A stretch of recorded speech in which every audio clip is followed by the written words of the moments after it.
Today's episode of the Counselling Tutor Podcast is sponsored by Web Healer. You're a counsellor in private practice and you need a website, or you've got an existing website which you need help with. Web Healer are offering Counselling Tutor Podcast listeners, that's you, £100 off the cost of a website design and build. Now, Web Healers specialize in websites for counselors and psychotherapists. It's what they do. And the Web Healer team provide a completely non-technical, done-for-you solution, leaving you to focus your time on your clients. Operating for 20 years, Web Healer are a trusted resource amongst counselors when it comes to getting your practice online. So get the package details and claim your £100 off coupon for your new website by going to counsellingtutor.com/website. That's counsellingtutor.com/website. Hello and welcome to episode 334 of the Counselling Tutor Podcast. I'm Rory and today I'm joined by Dr. Antje Bothing, a German-born poet, academic and published author who now calls Scotland home. A member of the Federation of Writers Scotland, Antje's poetry has been featured in Hanny Rowler's international showcase of female poets, The Sea Belongs to 1,000 Voices. In this episode, we'll explore her book, Annika and the Treasure of Iceland, and how it fosters a deeper understanding of selective mutism. Antje will share insights into the story, its inspiration, and why the representation of selective mutism in literature is so important. And with that said, let's roll the intro. Welcome to the Counselling Tutor Podcast, the must-listen-to podcast for counsellors, psychotherapists, and counselling students. Here are your hosts, Rory Oakes and Ken Kelly. Hello and a very warm welcome to episode 334 of the Counselling Tutor Podcast. Both Rory Oakes and myself, Ken Kelly, warmly welcome you to our three topics, starting off with ethical sustainable practice, where today, a guide for counsellors on managing triggers and flashbacks. Rory has beautifully introduced Practice Matters guest today, where we're going to be delving into the book Annika and the Treasure of Iceland and how it fosters a deeper understanding of selective mutism. And then we go into student services, recognizing you are students, where today, ideal client load for student counselors in practice. That's going to be an interesting one. But kicking us off, Rory, that ethical, sustainable practice where we speak about managing triggers and flashbacks. So this is obviously related to trauma. And I guess it's a very real and a heavy topic at some level. Yes, it's a real and heavy topic, and it's a 21st century topic. We spoke on the podcast before about 20th century therapy and 21st century therapy. 21st century therapy, or the theory that underpins it in the research, now makes us more aware of trauma and the triggers that can generate trauma. And triggers are stimuli. There are things like sounds, smells, images, and emotions that can remind a client or a trauma survivor of a past event and activate a distressing response. And these stimuli can be very, very kind of ambiguous things like a loud noise, or even a client's sensations or intrusive thoughts, bodily sensations or intrusive thoughts. So it's really important that if we get a client who is triggered, that we realise that they have flashbacks, and flashbacks are the time machine of trauma. They are that time machine that takes the person back from your therapy room to the time of the trauma, and that can be the trauma itself, what happened, and also it could be the developmental age of the client. So one of the things that I noticed in my practice through the years was that as some clients became triggered, they would they would regress from being adults to children. You could hear it in their voices. They would talk in a childlike voice.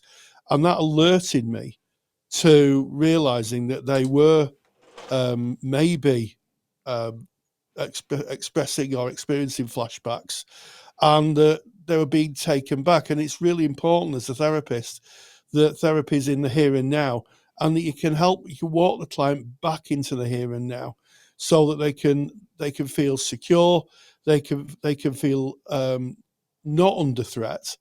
And to do that, therapists need, quite frankly, some insight into what it looks like, but also some techniques to be able to support clients, Ken. 100%, Rory, and it's I think it's important that we kind of understand the mechanisms that we're speaking about. I like how you've said this is a modern day situation, and I guess it would go back some time that if somebody saw a saber-toothed tiger and they had a bad experience with the saber-toothed tiger when they were out from their cave the one day doing some berry collecting, that when they heard the roar of a saber-toothed tiger in the night, it might trigger them. So I guess it existed within humans for a very long time, but studying this, focusing in on this and recognizing it and looking at how it applies in therapy is very new, very relevant. We speak about how often we've spoken about that in core training, it's not necessarily taught.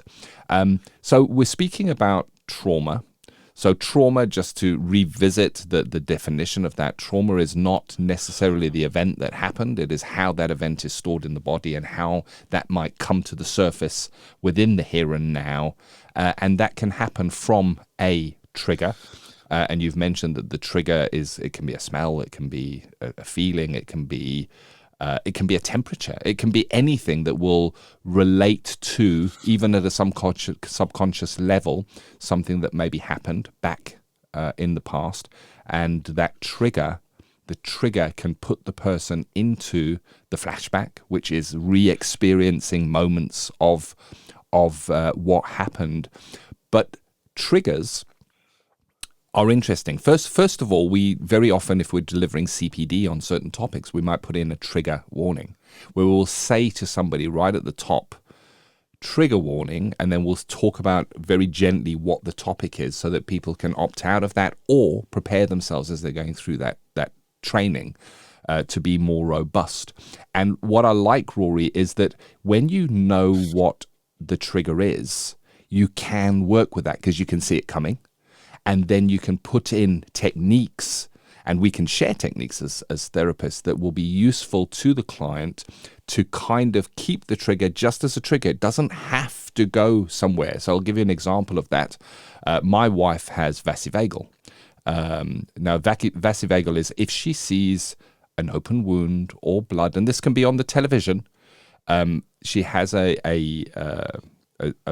biological event that happens in her body where she feels faint, her blood pressure drops, and she feels like she's going to fall down. So if she knows that there's going to be something on the television where they take the scalpel and they're about to go in, she knows how to manage that by looking away. If she has to go for a procedure where they might be needing to cut something and there might be some blood or something like that, she has little grounding techniques that she can use so that the triggers don't fully take effect.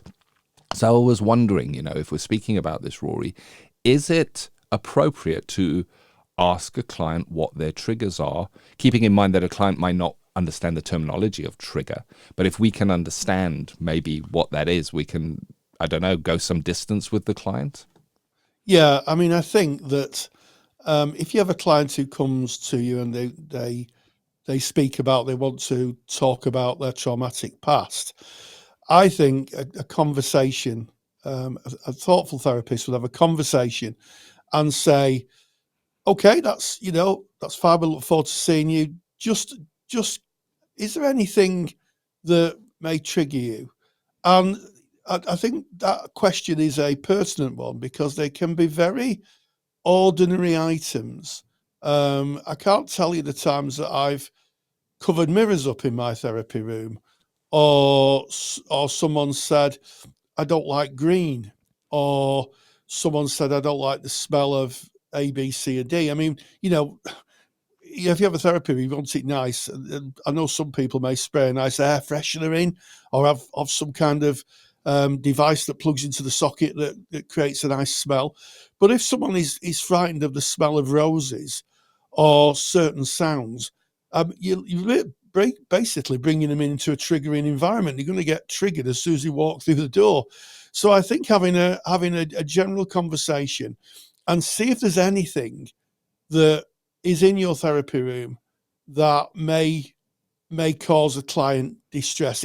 It's the same technique actually that we use for autistic clients. Exactly the same, because we know that autistic clients sometimes have a hard time with things like smells and sounds and light and that type of thing. And that way we can do two things. We can look at our therapy room and see if we can offer the client that safe space that they want. I mean, if somebody says, I'm afraid of green's a trigger and your whole therapy room's painted green, then that might not be the best place for your client to be, and you might have to have a conversation. But also it gives us information. It gives us a base to work at, so that we're already understanding the client before we meet them. We already have a sense of who this person is. And I think that's so important when working with trauma, because we can welcome them into our therapy room, and we could do it safely, and we could do it with the knowledge that they feel safe. We can say, well, I can say there's nothing like that in my therapy room, because we do know, Ken, that some clients won't come to therapy because they're frightened of being triggered. They're frightened of it. I've certainly had clients who've said that. So again, this 21st century idea of how we work with clients, that idea of asking pertinent questions when we contract with them before we meet them is, I think, very important for me. Yeah, I think. Yeah, very much so. And I mean, you got that information from the training that you've done. I know you've dived very deep into trauma training yourself before working with trauma, and of course that's always the takeaway that we suggest. If you're going to be working with trauma, go and do the training, the relevant training that's going to give you the skills. When we're talking about the triggers, well, first of all, we're talking now about psychological education in sharing what a trigger is with our client.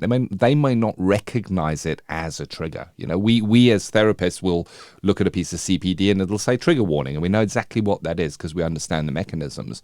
But what the client definitely will recognize is the outcome of the triggers when they find themselves in that highly stressful emotional state, and it can be back engineered, and we can help a client back engineer what the trigger was, what started this, what was the first thing that set this off. Keeping in mind it can sometimes be subconscious and not seen and recognized. You just find yourself in the past and in the emotion of it. And one of the ways of doing it, and it's covered in our handout, is encouraging the use of a trigger journal to recognize patterns within clients, discussing with the client so that we can understand what kind of situations they get themselves in, and trying to understand to help the client see what their own triggers may be. Because as we said at the beginning, if you can spot the trigger or know what the trigger is, there's an opportunity of avoiding or mitigating within the presence of that trigger, which is what I wanted to go on to now, which is one of the ways of helping a client managing the trigger, and that is with grounding techniques. And grounding is a form of mindfulness. Grounding basically is taking yourself and putting yourself very clearly in the present moment, in the here and now. And it's very difficult, in fact can't be done, to experience a past traumatic feeling if you are here, 100% here in the here and now. And but very often the client may, within the trauma and within being swept up in that, be carried by it, almost hijacked by it. So coming back to the here and now is a safe place, because nothing is going on within the present moment. It's just them in the room or online with you working, and getting them into the here and now. Grounding techniques. One is the 5, 4, 3, 2, 1 method, encouraging clients to name 5 things that they can see right now. So right now in the room, what are 5 things that you can see? And the reason this works is because it brings them here, that I now have to be here and put my focus and my concentration on what is here in front of me. 4 things that you can touch within the room right now. What can you touch? And it really is, it's that the person is here touching the things, then asking them 3 things that you can hear. Maybe they can hear your voice. Maybe they can hear the birds outside. Once again, they're in the here and now. 2 things that they can smell, and 1 thing that they might be able to taste. So that is the 5, 4, 3, 2, 1. But the purpose of that really is a grounding, mindful technique to break the almost hijacked thinking and being in the emotion and being carried away by it, and bringing the person back into the here and now. Calm breathing also works, and there are a number of mindful techniques which we've covered in the podcast before, and even physical movement, Rory, as you know, and you put it into the handout. Stretching, walking, standing up, moving your arms around. It's just stop that thinking, stop being hijacked, and come into this present moment. Grounding techniques, really good within that trigger. Absolutely. And in my studies in trauma-informed therapy, I began to understand that what you're trying to do, certainly with the 5, 4, 3, 2, 1 technique, is you're taking people out of that emotional part of the brain, which is the autopilot of our behavior. Once we're in that emotional middle part of our brain, everything else is switched off. We are now in that time machine. Now we're there at the time of the trauma. We're experiencing it. We can feel it, everything around. In some cases, some people can even see it. We're taking the client away from that, and we're moving them in to the top of the brain, so that they can actually function more. And I'll give you an example of this that happens to, I think, possibly most people who are listening to this podcast, most of the listeners, is that have you ever lost your keys? You know, you're on your way out, you're very busy, it's a very busy day, and you've lost your keys, and all of a sudden you can't find your keys, you get into a panic, and you're panicking away, and you're going, where have I put them? I can't look up, I'm going to be late, this is going to have a knock-on effect. We've all been there. And interestingly enough, what happens is that you go into that kind of middle part of your brain, and you start switching off the top part, the thinking cap, as my granddad used to say. Put your thinking cap on, lad, he used to say. And what he really meant was the top part of the brain. And, you know, you sit down and you think, well, I don't know what I'm going to do. And then all of a sudden, as you're moving around and you sit down, you notice that the key is actually on the kitchen table. Happens to me all the time. And then you pick it up and you get on with your life. And that's a good example of how our brains work. And we go on to say, you know, develop a coping plan. If someone is struggling with trauma, to develop a coping plan. One of the things I used to do, if I work with clients who regularly had flashbacks, was to get them to print out the 5, 4, 3, 2, 1 method and put it on their fridge. I used to call it fridge therapy. So that if they're on their own and they find themselves sliding back for some reason, could be anything, could be a sound outside, could be something on the TV. They have a very quick way of finding the technique and practicing it. Because if you can arrest that movement back in time, you can keep yourself in the here and now, and that's the important thing. And one final thing, Ken, is that not all clients will come to you and say they've got trauma. They will come and it will become apparent as they discuss something, or as they look at something, or all of a sudden they will become very frightened or very withdrawn. And I think a curious therapist, a compassionate therapist, asks the right questions. Can you tell me what's going on for you now? And if a client says, it's that, I can hear something outside that reminds me of the trauma. A car backfiring can be, for a lot of ex-military, quite scary. Fireworks, that type of thing. And you could then activate your trauma-informed skill set to be able to bring the client back into the here and now in the service of them.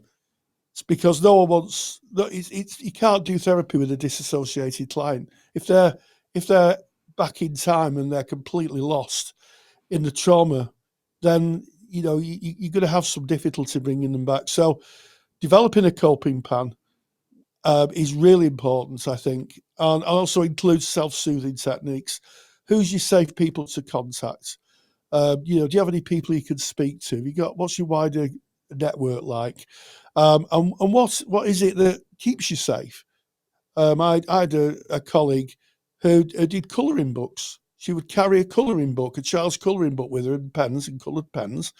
And if she felt herself having a bit of a bad day, she would use the colouring book, and that would completely fill her mind up of colouring and would keep her safe. So we can see that there's so much more to being a trauma-informed practitioner than we might have first thought when we started this. We started this conversation, Ken. It's a set of skills that is taught trauma-informed practice, and it really is in the service of your client. Couldn't agree more. In fact, the very handout that we're working from today that you can download, and we'll give you the address of that in a moment, is taken from the course that you built, Rory. It actually references Lees Oaks R 2023 Trauma Informed Practice course. And if you're interested in that, the link is actually in the handout, so you can go and have a look at that, or just go to counsellingtutor.com. It's interesting, when you were speaking about recognizing this within a client. So it's unlikely that a client's going to come in and say, hello, it's great to meet you, my counsellor. And the reason I'm coming here is because I have trauma and I experience triggers and flashbacks. That's very rare that's going to be a presentation. It's going to come down to, can't believe I'm going back to level 2 basic counselling training here, Rory. Active listening. Now, if you remember the lessons on active listening, it wasn't just the words. You can gain so much from a client. If you are in the room with a client or online and you can clearly see that client and you're connected with that client and you are actively listening, you're going to see maybe a change in their breathing. Maybe they start wringing their hands. Maybe they start showing responses that we would might link into a trauma response of some kind. And it's then that we can inquisitively inquire, like you said, Rory, be a curious therapist. But it's interesting how it goes back to the most basic of basics of the active listening and seeing and recognizing the whole client within that moment. And what's interesting in the helping of managing clients with triggers, you linked this, Rory, to a different training course we do, which is being an autism-aware practitioner.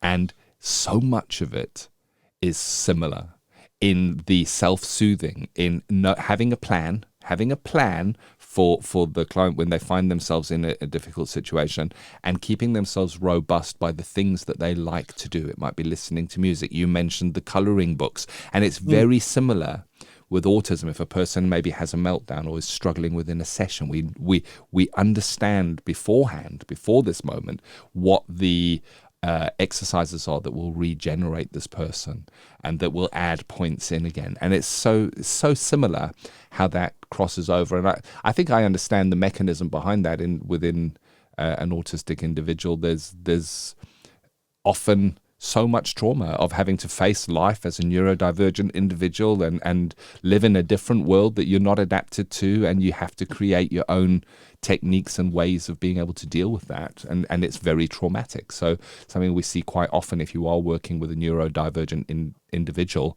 you're going to see trauma.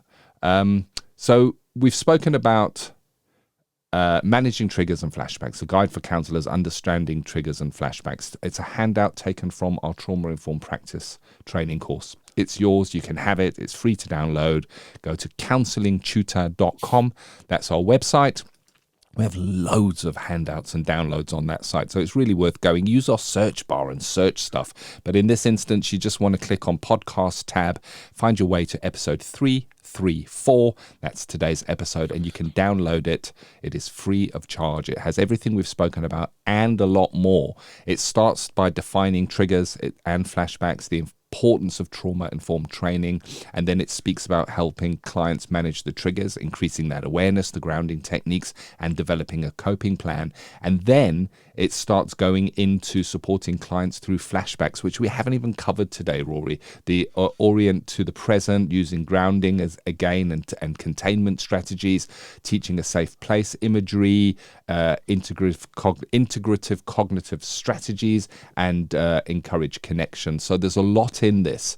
It's a really in-depth handout. It's useful.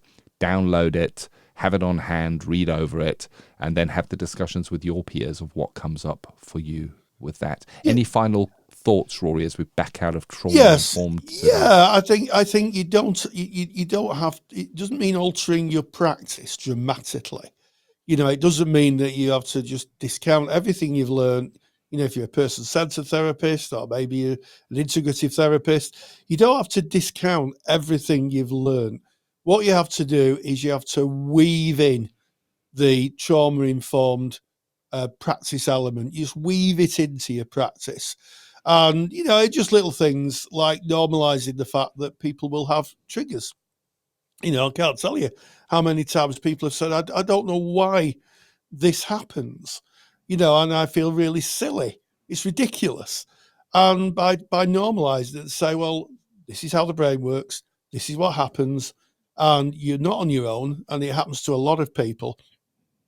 That side of it, that feeling silly, that shame side can be negated. So important. And I think the other thing is, I'll just pick up finally on what you're saying about active listening. Active listening is the most important part of therapy, really listening to the music behind the words, the melody, if you like, and the lyric. The lyric is what's being said. The melody is the emotional delivery of what's being said.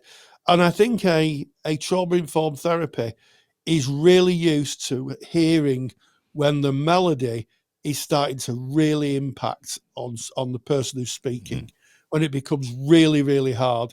And at that point, if you can step in, to use a musical term, I guess what you're doing is you're doing an infill. You're filling in, like musicians might play a guitar to fill in something. And that's what you're doing, and it can be in so much service. And I would say, please, please, please share this podcast far and wide with all your peers, because I'm sure that when those people download that handout, immediately it's going to have an effect on the way they practice. Share it with your supervisor as well. But a very important 21st century handout for 21st century practitioners. Yeah. Thank you, Rory. I'm going to just give you it one more time where you get it. CounsellingTutor.com, click on podcasts, go to episode 334. It's there. You can download it. It's free. If you're interested in training to be a trauma-informed therapist, you want to have a look at our course, same place, CounsellingTutor.com. You'll find it there. All the information. Download the handbook, and it's got it all there for you. So that was ethical, sustainable practice for today. Great topic. Thank you, Rory. And now on to our author for today. And the book, Annika and the Treasure of Iceland, and how it fosters a deep understanding of selective mutism. Yes, well, I had the delightful pleasure of spending some time with Dr. Antje Bothen, who is a writer and a poet, and who has a personal experience of selective mutism. And she tells a great story of how she's written a book called Annika and the Treasure of Iceland, and how it can foster a deeper understanding of selective mutism for those of us who might meet clients with that presentation. I caught up with her, and this is what she had to say. Practice Matters is proudly sponsored by the Counsellor CPD Library. To access top quality, relevant continuing professional development for your practice that you can do at a time that suits you, and all for less than the price of a cup of coffee, visit counsellingtutor.com. Joining us today is Dr. Antje Bothen, author, academic and poet, whose latest book, Annika and the Treasure of Iceland, takes readers on an immersive journey through adventure, history and the mysteries of the Nordic world. But this isn't just an adventure story.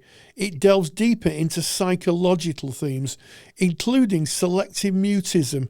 Through the character of Annika, Dr. Bothen explores the experience of a child navigating the world with this anxiety-related condition, shedding light on its challenges and its strengths.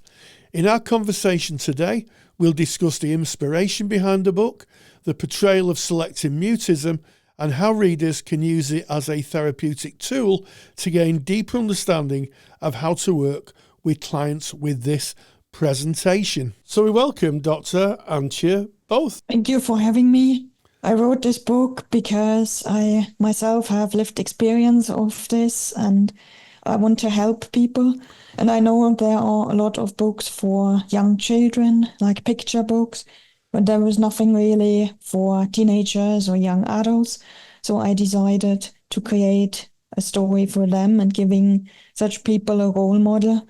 So my book, Annika and the Treasure of Iceland, is about a treasure hunt in Iceland, and it features a character that struggles with speaking in certain situations, and I show the challenges she faces and how she overcomes her anxiety. So I'm guessing that so it's aimed at maybe young people, maybe teenagers who are struggling with selective mutism. So it's written for them. And the book really, having read the book, it feels to me like this is a person they could identify with, that they may see themselves in. Would I be right in that? Yeah. And it also gives you an idea what selective mutism is and how you would recognize it and how it feels from a lived experience perspective, so to say. Yes, and I guess that brings me on to my next question. So, therapists who are listening to this, how may it help understand client challenges, clients who they may see in their practice rooms who are selectively mute? Yeah, I think selective mutism is a relatively unknown condition in the general public and even with professionals. So that also brings me to my other book, Quiet, a poem about selective mutism, which I wrote for more awareness in general. So October is Selective Mutism Awareness Month, and a couple of years ago, I just published this like a stanza every day for awareness, and then I put it in that book. But in terms of therapists, I think it gives a good overview about what this person experiences, what she thinks and feels, and how she shows what she does and how she interacts with another person or other characters in the book. So I put things in there that are typical signs of selective mutism, but I put it in the story so that it is not that obvious like a textbook or something. It's really a story that is also intended to entertain and educate. Yeah, it's I'm going to pick up on what you said earlier, that it's quite a relatively unknown or undiscussed phenomenon. The first time I came across it was when I read I Know Why the Caged Bird Sings, because the character in that book, Maya Angelou, who was a real person, it was a biographical book, was speaking about her own experiences of selective mutism. And I don't know if you've come across this, but she was severely abused as a child. And what happened was that the local townspeople found the abuser and killed him. And she actually thought her words were so powerful they brought death. So she withdrew from speaking until she was 12 or 13. So I guess the question I'm asking, is selective mutism a response to trauma, or can it be linked to more of a neurodiverse kind of presentation in people. I know my grandson doesn't speak. I've got a 9-year-old grandson. He's autistic and he doesn't speak at all. He does lots of pointing, but he doesn't speak. And I'm just wondering, is there, from a therapist's point of view, can we try to make sense of the origins of why someone may be selectively mute? I would say it's a complex condition and it can be individually different, the reasons. So it can be inherited, like there's anxiety in the family, but that doesn't necessarily need to show as selective mutism in everyone. And then there's the other side, the environment and how the person grew up and the people around them and what everyone did. And in terms of selective mutism, it is usually seen as a phobia of speaking.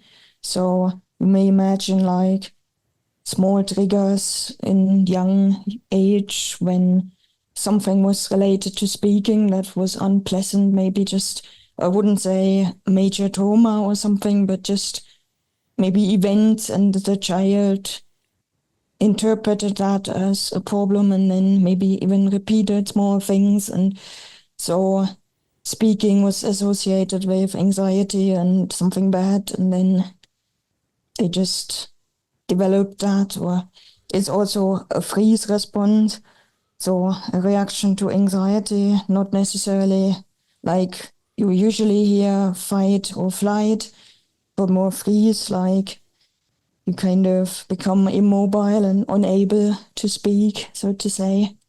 Yes. You have the words in your mind, but you don't say them aloud. Yes, and of course that freeze response is about almost being invisible, isn't it? You know, not moving, not speaking, in the hope that the danger or the predator, will pass you by and not see you. So how would we recognise potential selective mutism in a client? What would the signs be? I mean, I guess one of the signs is going to be that they don't speak, but that's not unusual for teenage clients. I was a school counsellor for a long time, and sometimes it took young people some time to find their voice. But in terms of selective mutism, how would we recognise it? Yeah, in a young child, when it starts, that parents, for example, see it first. You would have a child that is very loud and outgoing and, I don't want to say normal at home, speaking with parents or siblings, but when this child comes to nursery or school, they will become like a different person and they won't speak with anyone. So there's this difference in what the person does, how they behave, that parents would possibly notice, but teachers maybe would not know what the child does at home. And then people usually think it's shyness and don't do anything, which is not necessarily the right approach. When the person becomes older, it gets more ingrained, and maybe then they develop something like low profile SM. So what I just said, they don't speak at all in certain situations, that's called high profile SM. But low profile is like when the person is able to just respond minimally, maybe with one word or with a lot of I don't know, but they know they need to react somehow, or there's a problem when they get older, for example. And then in teenagers or even adults, which happens when there's no appropriate support, so it doesn't go away on its own, then you have usually things like they're unable to give a presentation in front of the class or at work even, or they don't participate in group discussions. They struggle with speaking up and being confident and assertive and things like that. And that's so easy that people just don't understand that and think that is the person's choice, that they don't participate in the way they could and they're underestimated. So that's what happens. And then that affects all areas of life, not just education, work, relationships, friendships, all these things, because they are unable to speak freely and create these relationships and these social interactions.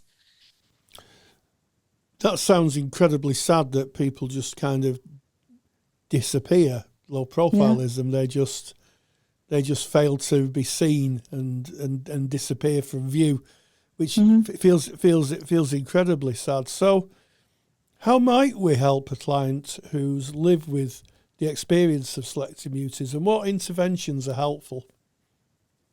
Yeah, I would say the most important thing is a understanding, friendly, kind environment around this person, including everyone involved. So for a child, that would be teachers, parents, a therapist, maybe the school, like really everybody. So you don't want anyone say, why are you so quiet? Or anyone putting any pressure on the person to speak that could destroy any progress. Or you just want to educate everyone what they should do, because there are a few simple practical things you can do to help, and there are things that are not so helpful, what people might do if they don't know. Like I said, force a person to say something or feel personally offended or something like that, because people just don't understand it. So that's things you can do. Just give that person space and time to open up and to just be there, and maybe don't expect verbal communication at first, and then support the person as best you can. Yes, so don't try and force them to speak, but I guess what I'm hearing, and correct me if I'm wrong, but also make sure that they're seen. In other words, pay attention to them, include them, make sure that they're seen, because I guess there could be a tendency for people who don't speak, for them to be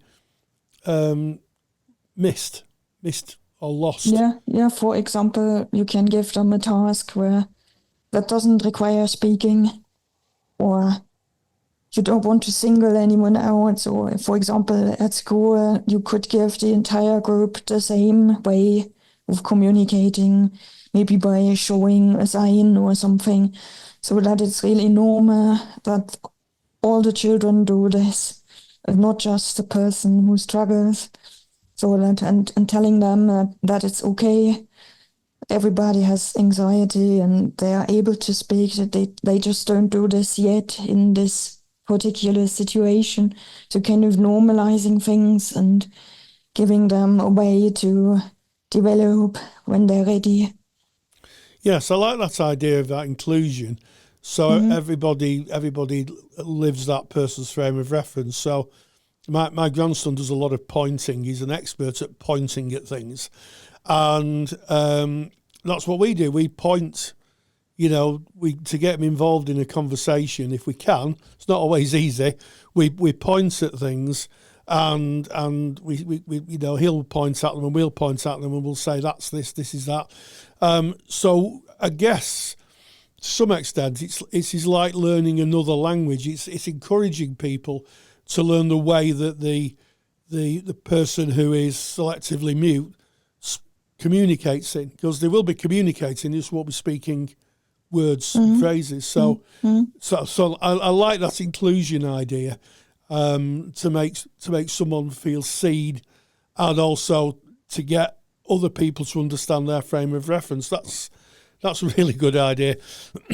Now, in therapy, we sometimes use open questions to elicit a response. Closed questions are ones where you say yes or no, and they don't really go anywhere. How you feel? Are you feeling happy today? No. Okay, you feeling sad today? No. You could go on forever using closed questions. An open question would be, how do you feel today? Or what feelings are you experiencing? But how would we work if we have a client who struggles with open questions? Yeah, one way is, for example, offering different ways of communication. So you could allow them to write down things, maybe send an email. So that could be a way where they could open up. But in terms of the questions, it's probably a good idea to start with a closed question, because an open question is just so broad and you can answer anything. And when you struggle, then it is helpful when you have this. I can only say yes or no, or I can indeed use gestures like nodding or shaking the head, so that doesn't even require speech. So that would be the easiest thing. Another thing is you can have answer choices in the question already, so you don't say, what did you eat? Which is an open question. You say, did you eat oranges or apples or something else? So you're giving an answer with that already, and then you just have to repeat that word, for example. So there's a kind of like a process that you can go through depending on where the person is and how much they can say, and kind of work towards the open questions. So when they can answer, then you can have a normal conversation. But if not, you're kind of trying to make it easier at first by doing this. And also wait for a few seconds if there's no answer. And because people with SM usually hesitate a lot. Yeah, so that's really interesting, because in all the counselling training manuals, books, training courses, they always say, and I've done this as a trainer, never use closed questions. But it seems that if you're working with someone with selective mutism, closed questions are really useful, because it allows people to make a minimal response. And I'm kind of guessing they're not going to get overwhelmed by having to use a whole phrase or a sentence. They could use a minimal response. It's very different to traditional counselling training, isn't it? You don't want to ask a lot of direct questions, because that puts a lot of pressure on the person. I have to answer, and there's more and more questions, and that leads to closing up more, and then they don't speak. So that's kind of the tendency. So you want to make it nice. So for a young child, for example, you can start with drawing something, or so they don't need to speak at all at first, and then you kind of build that relationship. And also with the parent, so when they speak with the parent, you can start with this, and then kind of slowly integrate the other person with whom they don't speak. So that's called sliding in. You kind of gradually allow this other person in and then fade the parent out, and you kind of achieve that the person can speak to a new person. How interesting. It's a sliding in. So what you would do is you would maybe get the parents, get them to speak with the parent, and then you can inject yourself into the conversation. Would I be right in that? Sort of, they may speak to the parent, and then slowly you can introduce yourself in. Is that how? Yeah. Yeah, there's a specific way. Like you just wait in front of the door, open the door, come closer, maybe just pretend you're busy in the room somewhere, and then you approach and somebody join in. And so you don't do it just like that. It's really in a certain way, so that the person can allow this other person to be there and then start to interact with them. I mean, this sounds like a completely different approach to therapy than I literally have ever come across, because like a lot of people, selective. The only time I've come across selective mutism is with my grandson. I've never come across anyone in my whole life who was selectively mute. So hearing this, it's really valuable information. I wonder, you've used a lot of terms, you've used a lot of references to applied skills, like sliding in. Is there any form of training or any kind of literature that therapists could refer to help them with this? Because it sounds like you've got to retrain yourself. Some of it, quite frankly, is counterintuitive to normal counselling training. Certainly things like the not using the open questions, the sliding in. Is there any training or literature that someone listening to this who may be working with someone who's selectively mute can look to be able to help them in this way? Have you ever come across any? Is what I'm asking. Yeah. I think a very good book is the Selective Mutism Resource Manual, 2nd edition, by Maggie Johnson and Alison Vinchens. So that's really a comprehensive book explaining everything and giving you materials for assessment and what you can do. And there's also material online that you can access when you have this book. So that's really helpful for parents, therapists, or anyone who wants to know about that. And there's also organizations for selective mutism, like SMIRA in the UK. They have a website with a resource list, or SMA in the US, where you can learn things and find out more, maybe find a therapist or whatever you want to know. So that's really, really useful resources you've shared. And if you want to find links to those resources, if you go to counsellingtutor.com, hit the podcast tab, look for episode 334, and in the show notes, we'll put a link to all those resources and indeed the book Antje has penned. It's been a real joy to speak with you, to get a real insight into how to work with someone who is selectively mute, so they're not lost and they're not discounted in the world, and also that they can be included. I think that's something I'm going to personally take away from the podcast, having a grandson who is selectively mute.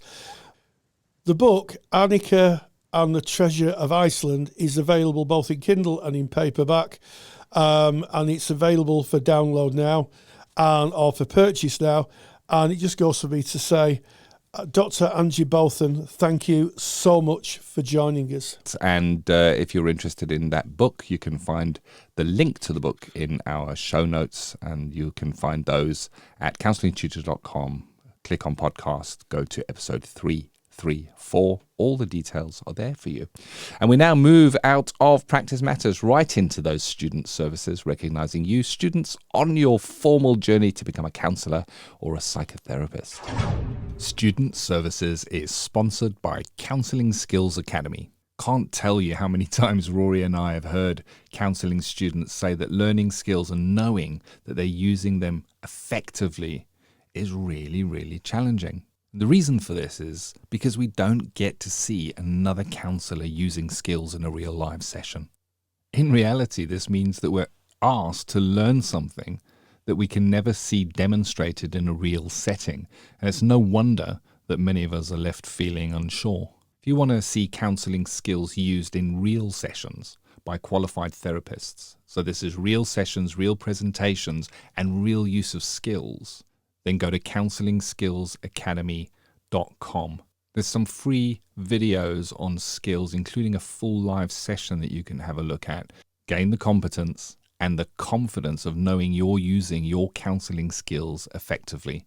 Just visit counsellingskillsacademy.com. And today in Student Services, we're revisiting an age-old question. And it's usually worded like this. Happens on our Facebook group. Jump into Facebook, type in Counselling Tutor, come and join the group. That's where we have these discussions. And the question usually goes, I'm in placement. How many clients can I see? I've got 100 hours to get, so I want to see as many as I can, as quickly as I can. And of course, today we're going to be speaking about what is the ideal client load, because you don't want to be burning yourself out. What's your thoughts on this, Rory? Well, I think I'm going to rewind a little bit. You know, for those who are meeting clients, are going to be working with clients for part of their practice to gain their practice hours, they will have been through usually an introduction to counselling, where they'll be doing counselling skills with peers, then a certificate in counselling, where they'll be doing counselling skills with their peers, and then they'll be doing either a diploma or maybe a degree or a master's degree, where they'll be doing counselling skills with their peers. And the key thing is here, Ken, with your peers. And what happens is, and we used to say it when we taught, was that as people go through training, they tend to know the rules of engagement. So they're not, skills practice is not therapeutic practice. It's using a set of skills. And when students go into practice, the learning curve of applying their skills and their knowledge is huge. It's literally like going vertical in a plane. You know, you pull the stick back and you whoosh into the air and you're vertical, because it's a massive step change to move from working with your peers, where they all know the rules, they all know, you know, they all finish on time, they won't turn up under the influence of alcohol or drugs or prescribed medication, or they won't turn, or they turn up. You know, some clients don't turn up at all. It's a massive step, and add to that the fact you've got to negotiate the therapy room. You've got to work in another organisation and understand their policies and procedures. Could be a lot to take in. It's a very steep learning curve. So I think we always spoke about this, Ken. We always said, look, start with one client. Just start with one client, and then go and see a supervisor and bed yourself in, and then slowly, maybe after a few weeks, take another client on. And I think that sometimes I see in the Facebook group people saying, well, I'm going to have 4 clients. There is some challenges with that. The first thing is, if you have 4 clients in your diary as a student, you've never counselled before, and you have a very bad experience with your first client, you then got to go and see 3 others. So that might have a bit of a knock-on effect. So my advice is, or my observation, I don't give advice, my observation is, start off with one client, then go to your supervisor, book a supervision very close after you see your first client, then talk it through, and then build yourself up. Now, the other practical thing about having a client load as a student is that if you have 4 clients, you're going to have 2 hours of supervision, because students are more highly supervised than qualified practitioners. And I think we spoke about supervision hours in another podcast. So if you're taking on 4 clients, you're going to have to think about how much supervision you need, and that is a cost, and also it's the time, and is your supervisor available? So I think slowly is the way to go. And I will acknowledge, because there'll be a lot of students listening to this, who'll say, well, that's all right for you, Rory, but we've got to get 100 hours in, and we've got to get it in within 2 years. And I will say to those people who are saying that, pointing at their speakers or pointing at their smartphones, I will say to them, it was the same for me. It was the same for me. It was the same for Ken. It was the same for any student. We're all under the same parameters. But I think a good start is it sets you off. You know, I've known students who've had a very tricky start to their practice, and it's took them a long time to reset, you know, because it hits confidence, and it can be very tricky. So I don't know what tutors are saying nowadays, but I suspect there'll be a lot of tutors furiously nodding their heads and agreeing with us, Ken, that you started off easily and then working your way into practice is probably the best way to go. Yeah, it's interesting because often it's about revisiting the question, you know. So if you're a student and you're about to go into placement, if you're asking yourself, how many clients am I going to have?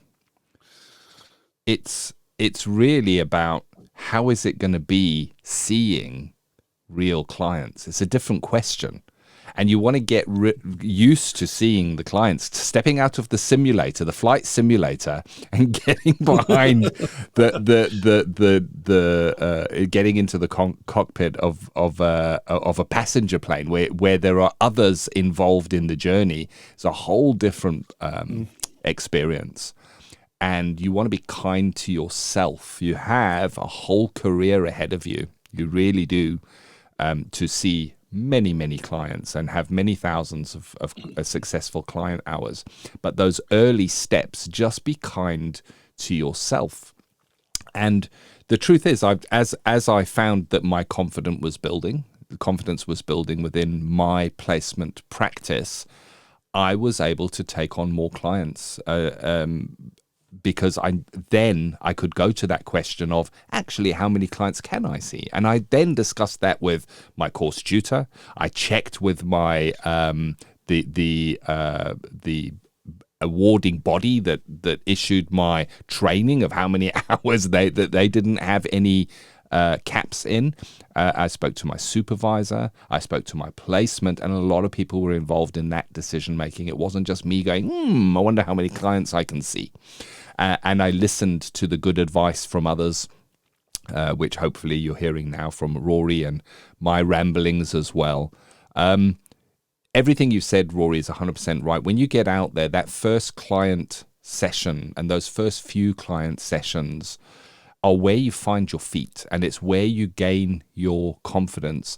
And if you can be kind to yourself and give yourself the time to contemplate before the client comes in, the time afterwards to write up your notes and to process what you've been through, and then to take that to supervision, and you give yourself time around that, it develops, I think, a more robust and I don't know. It's just if you force grow a plant, you'll get its height quickly, but it might be a little bit straggly and lacking in some areas. But if you just let it grow at its proper intended level, it comes up just perfectly and strong enough.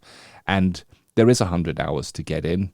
And here's the thing. You're going to get the 100 hours. You will get them. You just will. And eventually it's going to come to the time where you go, I need to up my client load because I have some do not attends as well. Remember, about 30% of my client load when I was in placement was do not attends. But you adjust it as you go. So it's like getting in a car and learning to drive. You don't see how fast the car can go as your first exercise. You first go, let me get used to this. Let me learn how to drive. Let me take it slowly and go to the shops in the car. I don't know if I was going to share this, but I think I was thinking about how to put this across. And when I was 14 or 15, my dad, it was a military man. He joined a shooting club, and he was a pistol marksman. He won trophies and things like that. And I was kind of interested in that. And I said, can I shoot? And my dad was like, kind of, really? He was kind of looking at me, and it was very serious. It was a very serious sport. Firing a pistol is a very serious sport.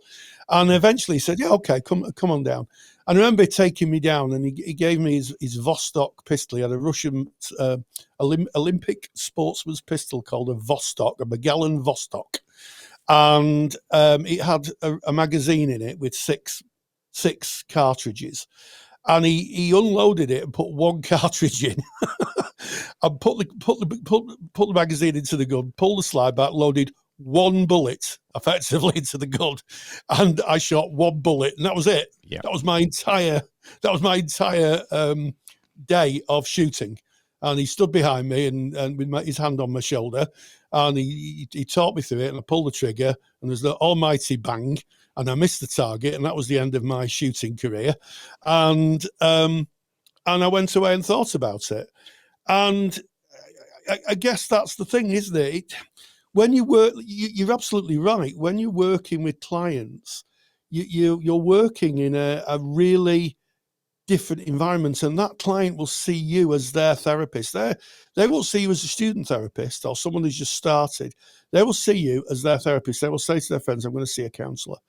And that's all that happens as a counsellor. And you're signed off as fit to practice. You're signed off as someone competent to work with clients at the beginning of your career. So take it easy on yourself, and, don't rush it. And in fact, it's interesting, isn't it? We should apply that same theory that John Schleen, Roger's student, talked about, the opening of the poppy. When the poppy opens, he used to watch them opening, and he said he never forced the leaves. He said, because you just damaged it. You just damaged the poppy. Just let it open. So, yeah, be kind to yourself. And as Ken said, wisely said, you will get that 100 or 120 hours. It varies from course to course. But, make the journey really meaningful for yourself. Don't put too much pressure on yourself, because at some point at the end of 2 and a bit years, you'll stand there with your certificate which says counsellor on it. Yeah, that's the goal, isn't it? And then you have that certificate, and you can go on to make the difference that you chose to make when you started this journey. You can fulfill your why. And the bit that I'm going to come back to as we kind of end this subject is what Rory mentioned about your fellow students know the rules. They know what a counselling skill is. They know that they should bring a little bit of information and they should leave some time for you to respond. And I mentioned earlier about flight simulators. Well, in flight simulators, they simulate difficult, challenging situations for the pilot so they can learn how to work with those. And I wonder in counselling training if we maybe don't do that. We just say, right, break up and do skills, and you just get to work with people that know the rules. But I've certainly been with clients who don't know the rules, and they don't know what to say, and they don't know how they feel, and they might sit there going, well, you tell me what to do. I don't know what to do. And it can leave you kind of wondering in a bit of a different situation. And of course, the best thing is, and I learned it from my first supervisor, your clients will teach you. They really will. Yes. I know we go to university or college or wherever you're doing your training to learn to become a counsellor, but your actual real counselling training comes from your clients, and they're going to throw those more challenging situations your way. They are. And you want to have the time and you want to have the space to be able to work with that respectively. And if you've got back-to-back clients and you get, knocked off your track, like you say, Rory, going into the second one, feeling unsure, what does that project? Are we able to really show up, purely for that client? If we're carrying a bit of another client session, like, I could have said that and I could have done that and I got this wrong. Whereas if you're seeing those clients in the beginning in isolation and then able to speak to your tutor and being able to speak to your practice manager, being able to speak to your supervisor, getting normalization. And we see it, I know, Rory, you supervise some clients, some students in seeing their first clients. I've done the same. And it's an interesting time. It's a time of wonderful development. Don't be frightened of it from what we're sharing here. Be excited about it. You deserve to be. But don't overload your plate. Just take it easy in the beginning. There'll be plenty of time to ramp it up as you gain maturity, I guess, is what my thoughts are. Really.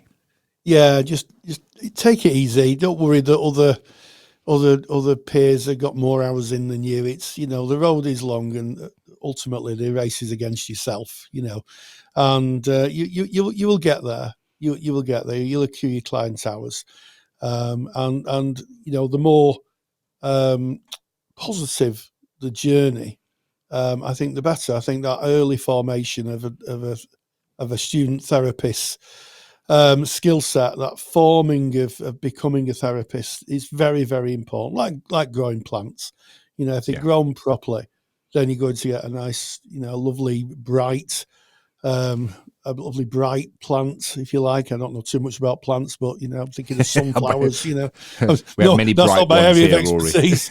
Yes, I could dig in a hole for myself quickly. But if you try and force it, it can lead to very difficult things. So that's my final thoughts. Just take it easy on yourself. Yes, and I want to leave you with a really good resource. It's on our website, counsellingtutor.com. Just go to the search bar and search First Counselling Session. If you're a student and you're going into placement soon, put in First Counselling Session. We've got a really good article and a handout about preparing yourself and kind of getting the mindset right for that very first counselling session. This has been episode 334 of the Counselling Tutor Podcast. Yes, we started with ethical, sustainable practice, Managing Triggers and Flashback, a guide for counsellors. We talked about being a 21st century counsellor and the skills that we need to be of service to our clients. In Practice Matters, I caught up with Dr. Antje Bothen, who talked about Annika and the Treasure Island and how it links to a deeper understanding of selective mutism. And then finally, Ken and myself discussed the ideal client load for students, making sure that the journey from being a student and skills practicer to being a psychotherapeutic person, counsellor, is as easy. That transition is as easy and as pain-free as possible for, I guess, for both yourself and the client. And I'd like to thank you all for your support and your subscriptions and your shares. I know that the podcast is shared widely with people, and people say this is really interesting and we'd like to share it with you. And all the shares and certainly all the comments and the likes we get on the platforms really do make what Ken and myself do worthwhile. We like the feedback, so please keep that coming. And so until next time, stay grounded and stay safe. Take the stress out of your counselling studies and get the support of Rory and I by joining us in the Counselling Study Resource. Counselling Study Resource, or CSR for short, is the world's most comprehensive assignment guidance and study support resource for students just like you of counselling and psychotherapy. See how Counselling Study Resource can help you. Visit counsellingtutor.com. That's counsellingtutor.com. Thank you for listening to the Counselling Tutor Podcast. Find the show notes for this episode by visiting counsellingtutor.com.